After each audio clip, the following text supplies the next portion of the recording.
Welcome back, brothers and sisters. I am Braden, the guy with the curiously golden locks next to me. His name is Tim, and this is The Second Legacy, and thank you so much for stopping by. And before we do anything else, happy Independence Day, you freedom-loving patriot. We are pushing freedom on this channel every single day, and thank you so much for tuning in. So make sure that you like the video, subscribe to the channel, and turn the notification bell on. We have got freedom to disperse on this channel, and we would love to have you help us grow the channel while we do it. Today, we are going to talk about the curious developments around the NRA, how they're jumping in to the lawsuits at the end of the battle, it seems like, and there's a lot of stuff that we're going to talk about. We're going to dive in 1 second. I want to say a quick word from our sponsor, LAS Concealment, and then we are going to... And the content today is brought to you by LAS Concealment. And if you're in the market for a holster for your favorite freedom tool, LAS Concealment is worth a look. They have everything that you could imagine, all molded from Kydex to your said freedom tool. Everything is fit directly to that model for a superior comfort and safety. They have inside and outside the waistband options, multiple designs, all sorts of different colors, and they are tested by the world's most elite special forces. Make sure you check it out. There's a link in the description box below, and thank you so much to LAS Concealment for making this content possible. All right, so as I said, thank you so much to LAS Concealment. Tim, I've been waiting this whole introduction with you with the golden locks. Explain that and then tell me how you're doing. Well, you know, you can take the boy out of Kansas, but you can't take Kansas out of the boy. I'm still celebrating 4th of July over here. That's right true. after we're done filming, I'm going to grab a bottle of Jack Daniels, a dirt bike, and go have some fun, America. America? And responsibly with no firearms, because we are responsible here on this second legacy. Speak for yourself. Okay. Sorry. That was for YouTube. No, not Real Freedom. But anyway, I love your dust in the wind look, but we got to talk about the NRA, man. We got a situation. You want to bring the people in? Because you got some history here, and then I'll tell them what they've done now. Yeah, so the NRA has this nasty habit of either opposing lawsuits that benefit the Second Amendment community or just ignoring things that are happening that are, you know, like ATF regulations or Congress passing laws. NRA will just sit silent until they, you know, are jarred awake by something, and then they decide to suddenly take action. And they're usually late to the party. And once again, NRA is late to the party. You know, It reminds me of the Heller case, right? Heller was probably one of the biggest decisions in our favor in history, certainly in my lifetime, right? Yeah. And, you know, NRA opposed the Heller case. They spent due-paying members' money fighting the case, trying to keep it from being heard in the courts. Now, people will speculate as to why. People will say, well, they're just scared of losing a court battle, could be, or they want to keep gun control going because that's how they make money, scaring people. So they got to have gun control passed so they can scare people with their, you know, fundraising so they can keep the cycle going. Whatever the reason, you can't deny the fact that they were late to the party at a minimum, but they also tried to submarine the whole case. But then when it made it to the Supreme Court, they signed on to somebody else's lawsuit, and then at the end, when we won, they claimed victory, and as I recall, they forgot to mention the other parties in the lawsuit. That's weird. That is weird. And so, you know, history has this nasty tendency to repeat itself, and that's where I'll segue over to you. And it looks like we have something like that. Thank you for the backdrop with the amazing golden locks. But so if we know that happened in 2005 with the Heller decision, the same executive boards in power and in control of the NRA at this moment will now come to the pistol brace rule. And just to set this up for you guys, before the NRA did what I'm about to announce, FPC has already won. GOA has already made gains. You've got Second Amendment Foundation already won around the pistol brace legislation and the lawsuits that they've placed. But now the NRA is filing their own lawsuit after 6 months and multiple different organizations already winning. They're joining the party now. It's time to get in here because now is the time to defend our rights. Now, I'm going to walk you through this entire thing, but it does seem a little odd that the time that the biggest juggernaut of people, like the biggest groups of people in political power, are just now getting involved, not when it first went down. Tim, shouldn't the biggest forefront leaders in an area lead the way, not follow the smaller groups? Yeah, they claim more members than any other organization. And, you know, look, we've known for a long time the NRA is completely corrupted and useless right now. With Wayne LaPierre at the helm, I would agree. They're more embattled in, you know, legal troubles and controversy with his, you know, suits and flying around in private jets and, you know, doing all the stuff that he stands accused of. You know, the NRA has really fallen from grace. And some would argue, because going way back, I've always had a problem with the NRA. There was a brief window there where, we had the folks from Brownells. We had Pete Brownell come in and become the president. He reached out to me and said, hey, look, I want to fix all this. He outlined everything that was wrong with the NRA and said, I want to fix this. And then, of course, he got in there. I wanted to support him in that mission, but very quickly, the tragedy in Las Vegas took place. NRA immediately stepped on its own stuff again, and they went right into the narrative of we should ban bump stocks. They're basically machine guns, and Marion Hammer even went so far as to say the NRA never wanted you to have machine guns. And so they have been falling down this hole for some time. And so then I got angry with them, went after them, but things have been fairly quiet because they've been so embroiled in being sued by the state of New York and being, charged with potential crimes, in the future, all sorts of stuff. And they've just been gutted. Not that they were all that effective to begin with. Well, so now, to be fair, this is where my moderate take on it comes. So the people who are actually members of that NRA are not the problem. I just want to say that out loud really quick. It is the executive leadership. Like the big problem is the Wayne LaPierres and the decisions that are coming from the boardrooms, not the rank and file people. I mean, the rank and file people are some genuinely very good people. The Institute for Legislative Action, very good people. But now let me get to what they've actually done, because we've teased this enough with enough backstory. So currently, the NRA files a suit against ATF and DOJ over pistol brace rule and defends members against draconian measure. Tim, is it draconian now or was it draconian then? I am just curious. Well, their position on the Second Amendment seems to be fluid, which, Whoop, whoop, whoop, flag, quack, quack. What? Can't say fluid. I'm not making a reference to anything else. Okay, I was scared. Jeez. Talk about being overly sensitive over there. Man, listen, with your hair decision this morning, I didn't know where you were going to go with that. I mean, goodness gracious. No, they don't really do much. I mean, obviously, they're not the leaders.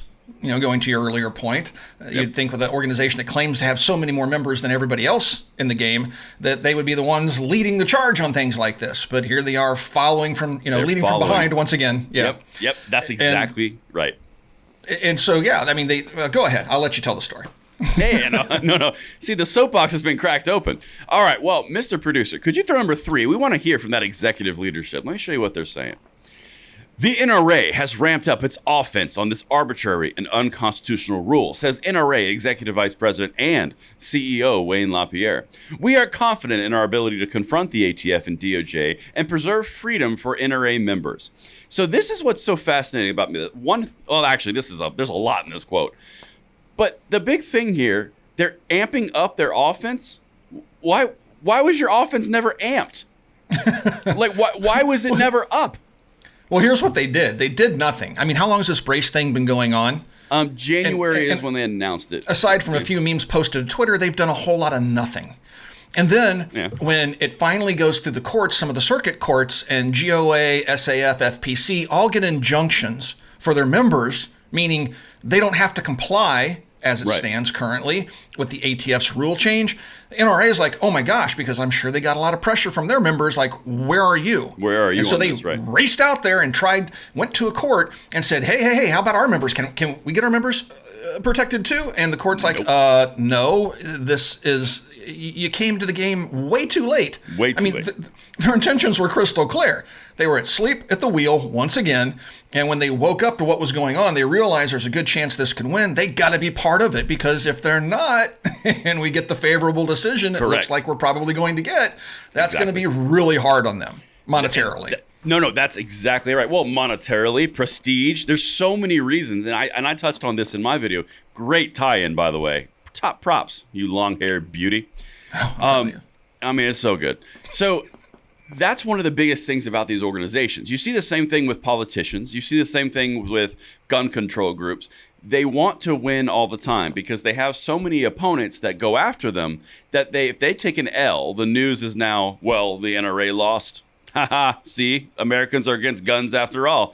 But if they win, they can do the opposite, and they can say, see, we won. We're preserving your rights. Now you need to be a member so we can preserve your rights some more. So the way that the risk mitigation here is they got to wait for the right shot to take the shot to make it work. And if they take an L, then they're in trouble. And I think that's the calculation. I don't think there's anything nefarious beyond that. But I think the lack of action from January through the enactment in June showed extreme cowardice. Extreme. Oh, yeah. Because here's what they did so far. Hold on, let me show them what they did, and then we'll hit that. Yeah. Number 5, Mr. Producer. The lawsuit exposes the failings of the new rule. Quick pause. Many other groups have shown the failings of the new rule. Thank you. Which subjects law-abiding gun owners to penalties, fines, and potential prison sentences for the use of otherwise legal plastic apparatus on some firearms. We know that. The NRA previously submitted comments in opposition to the rule, filed a motion to intervene in another legal action, and supported a lawsuit by several state attorneys general filed in North Dakota. This is the crux right here. I think this is the important piece. If you look at what they just touted as, see, we've done something, you put comments in as opposite. Tim, you and I put comments in as opposition. Like that's not anything special. I mean, just to be perfectly honest. Well, and this then is what they do. them. Yeah, that goes to your point. They filed a motion to intervene in another legal action. So they got a motion, which they got denied, and they supported a lawsuit by several state attorneys general filed in North Dakota. They did do that, but they supported it. They didn't file it. They jumped on board with attorneys general and let them take the brunt. So what we've seen across the board is they've let other people drive. They've been in the back supporting, and now it's time to get in front because they couldn't get bumped up on the FPC, GOA, and two Second Amendment Foundation lawsuits.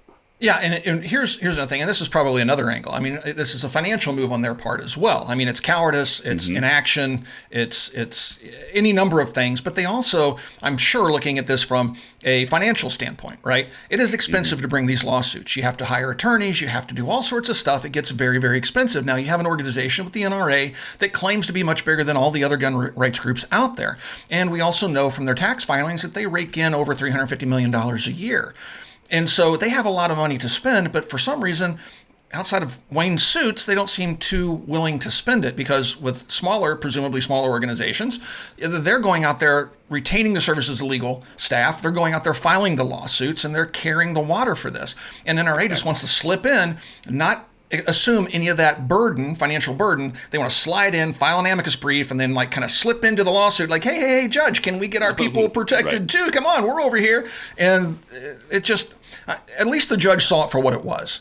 Just another cheap shot by them trying to get in on somebody else's action so they can claim victory at the end when we win this one. Right. And it's so disingenuous and so dirty, and it's just so typical. Well, and so you just hit on something. And by the way, the clip that we're about to play, or the little excerpt, is right up that alley. So I think that's the important piece to understand. I think that you just nailed something incredibly important. You've got smaller groups that are more agile and more nimble. There's two pieces here. Those groups forged the way. They went against the behemoth. They went against the monster, and they led with victories. I mean, to be honest, I think that you, me, all the other channels, my channel, Jared's channel, Anthony's channel, all the different channels that are out there did more exposure on these rules than the NRA did. I mean, like, you're talking about the pistol brace rule, the bump stock ban. You're talking about the ghost gun legislation, or rule rather, which just got struck down, which now I think they smell blood in the water. That goes to my second point. I think that they sense that blood is in the water for the favorable outcome, as you mentioned, and they're trying to get in place to go, ooh, look at this. Because it's Heller all over again, yeah. Yeah, but I think genuinely, the momentum had been changing consistently across the board against the ATF's rules and overreach. It had consistently been win after win after win after win. And now I think the momentum has fully changed enough for the NRA to go, okay, there's less risk. Let's get involved and put a little little pressure on. That's my take on it. I mean, it reeks of cowardice and kind of coming up after the battle and going, where's the war? And it's like, well, we're in triage right now. Thanks for coming. NRA has been at this game for a long time, which is why historically I've had a problem with them. And look, I would like to see the NRA back in the fight. I'd like to see the organization fixed. Yeah, they have great. A lot to bring to the table. I know people are ready to write them off, but there was some hope there when Pete Brownell became the president, but that was quickly dashed.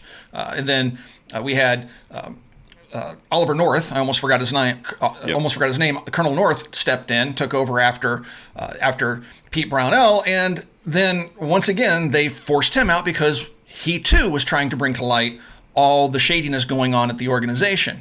And so Wayne clamped down, and that's where we are now. They've moved out of New York. They've moved to Texas. They're trying to avoid lawsuits. They have so many problems right now. They have inept leadership, and they're being crippled by all the actions that are being taken against them by various groups.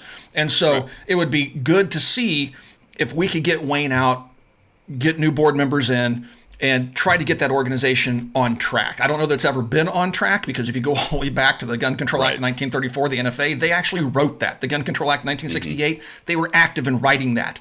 They've been on the wrong side of this argument forever, but for whatever reason, the media seems to think that there's some great gun rights organization, when all they're easy really to beat up on. They are. I mean, and I always chuckle when they say, "Oh, the NRA did this, the NRA says that." And it's like, they're not even the ones doing all the heavy lifting. They're taking all the incoming fire, but they're doing very little else. Right. And I mean, maybe that's good. Maybe that's their role in all this. They can draw the fire away from the other groups that are actually doing something, and then that's their contribution to all this. Maybe that's by design. Honestly, some 4D chess. Some 4D chess. 4D chess from the guy with a fake mullet. It's not fake. Oh, it's not. Okay, it's real. I'm so offended. How do we turn this off? You should Mr. Producer, turn this off.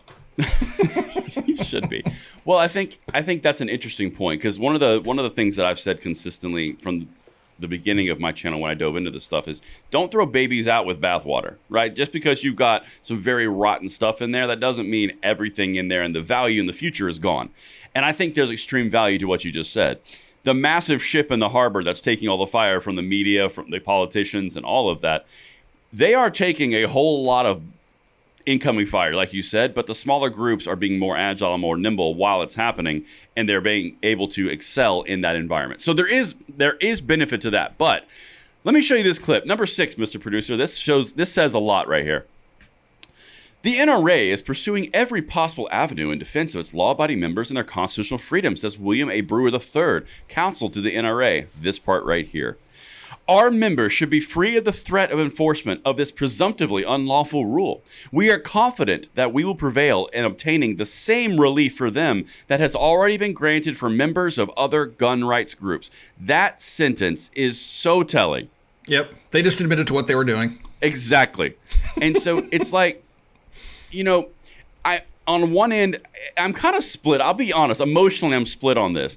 It's good to see them jumping in from a standpoint, at least from my perspective, they sense there's much more momentum on the win side than the L side. I think that that's a really great interpretation of what they're doing. When they would be able to move is when they think they can win the best. That's great for us as a whole, not for the NRA. But to be granted for the same thing other gun rights have done, or gun rights groups have done, that basically just says they've already led the way. You just want the same goodies. Yeah. Oh. Well, that's because I'm sure their members applying pressure to them. That's about the only thing that the organization like the NRA will understand is the threat of financial loss. And when members are saying, well, I'm going to join GOA or FPC or SAF because you're doing nothing, well, now they got to race out and do something so they can, post on Twitter, look at us, we're doing this too. And, NRA is finally here to save the day. And as you said, I don't really have anything against the rank and file NRA members. I just have a problem with the leadership at the NRA. And again, I'd like to see that changed, but I don't want to go back down that rabbit hole. Right. But right. It's just one of those things that I would say that, the legacy members of the NRA, they don't live on the internet. They don't stay abreast of the news. Many of them, I go to the the NRA show every year, especially if it's close by. And when you talk to people, they're totally unaware. Members are totally unaware of what the NRA is doing, or in this case, not doing. And, it's just a fact that they're not informed. And it's tribalism. People like being part of a winning team. And, people are very pro 2A. And they think the NRA is the organization you have to be a member of because they think that they're the saving grace of the Second Amendment, when in reality, they've caused more problems than they've fixed.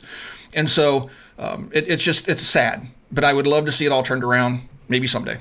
Yeah, maybe someday is a good way to say it. But I think that's a good way to wrap this. And I think one of the best things in this lawsuit that comes out is not for the NRA. I think one of the best outcomes is for the other gun groups, because the NRA just pointed directly to them. And I'll say which groups they are, too, because NRA didn't. FPC, Second Amendment Foundation, GOA, the Attorneys General, like all these groups did it. And they should get credit, and they should get bona fides for doing it first and standing in the gap. Yeah. I think they should. I think if they were smart, they'd take that and go, hey, look, the NRA is following our lead. You should probably join us. I mean, nobody wants to step on the NRA's toes because they dole out a lot of money come election time. Yeah. So I'm just saying, if I was the other groups, Yeah, I'd be like, well, Yeah. well, Well, anyway. that's what's going on. Yeah, well, like it'll be interesting to see how this plays out. And look, I hope the NRA is victorious in their court battle. I really do. Oh, absolutely. We're questioning the reasons why they're bringing it now, and we're questioning their actions, but we still want to see them victorious because it's just one more arrow in our quiver when we go and fight this. And so I want to wish all pro-gun organizations victory in this battle, even the ones that drag their feet a lot. So anyway, if you guys like to be part of our call-in show, there is a link in the video description below. Follow that link, answer some questions. We'll get you on the show. Thank you for watching, and we'll talk to you guys soon.